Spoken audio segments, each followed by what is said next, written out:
में पढ़ा है और हम क्लास 9 के बच्चे हैं। हमने एक छोटा सा प्रेजेंटेशन तैयार किया है, उम्मीद है आप हमें बहुत सुनिए। तो माइटोसिस जो है ना, माइटोसिस में जो है ना इस तरह होता है कि जो पेरेंट सेल होता है वो डिवाइड होता है 2 डॉटर सेल्स में, और जो दोनों डॉटर सेल्स में जो है ना सेम नंबर्स ऑफ क्रोमोसोम्स होता है जो पेरेंट सेल्स में होता है। इसको जो है ना दो साइंटिस्ट ने जो है ना इसको डिस्कवर किया था।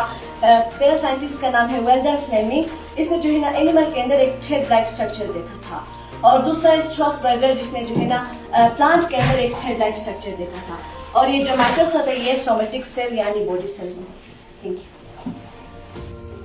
अब मैं बताऊंगी माइटोसिस के 2 मेन स्टेजेस के बारे में। पहला है कैरियोकाइनेसिस और दूसरा है साइटोकाइनेसिस। कैरियोकाइनेसिस में जो है न्यूक्लियस डिवाइड होता है और साइटोकाइनेसिस में जो है साइटोप्लाज्म डिवाइड होता है। इस हमारे पास कैरियोकाइनेसिस के फिर फर्दर 4 स्टेजेस है: प्रोफेज, मेटाफेज, एनाफेज और टेलोफेज। प्रोफेज के अंदर जो होते हैं जो क्रोमोसोम्स होते हैं वो थ्रेड लाइक स्ट्रक्चर होते हैं, क्रोमेटिन के फॉर्म में होते हैं। यहाँ पे जो होता है न्यूक्लियस डिसअपीयर होता है, न्यूक्लियस डिसअपीयर होता है। यहाँ पे कंडेंसेशन होती है जिसमें जो है वो क्रोमोसोम्स वाइड, शॉर्ट और थिक हो जाते हैं, और यहाँ पे फिर स्पिंडल फाइबर्स अपीयर होते हैं।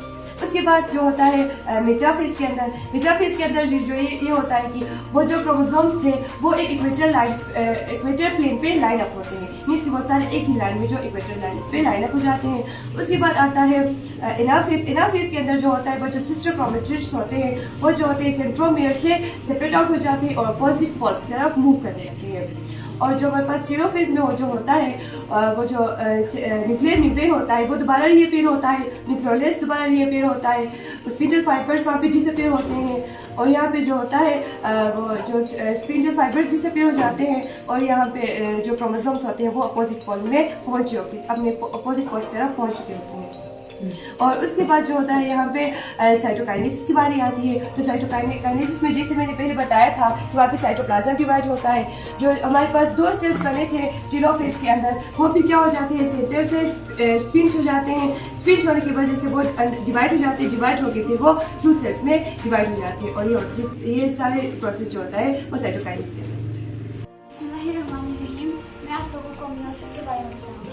मियोसिस का मतलब होता है रिड्यूसिंग या पुशिंग की। मियोसिस सेल डिवीजन का एक टाइप है जिसके अंदर 4 डॉटर सेल होता है। हर सेल का हाफ नंबर ऑफ क्रोमोसोम होता है जितना इनके पेरेंटल सेल में होता है। मियोसिस के फिर फर्दर 2 स्टेज है, मियोसिस 1 और मियोसिस 2। मियोसिस 1 के अंदर सबसे पहले जो स्टेज है वो है प्रोफेज 1।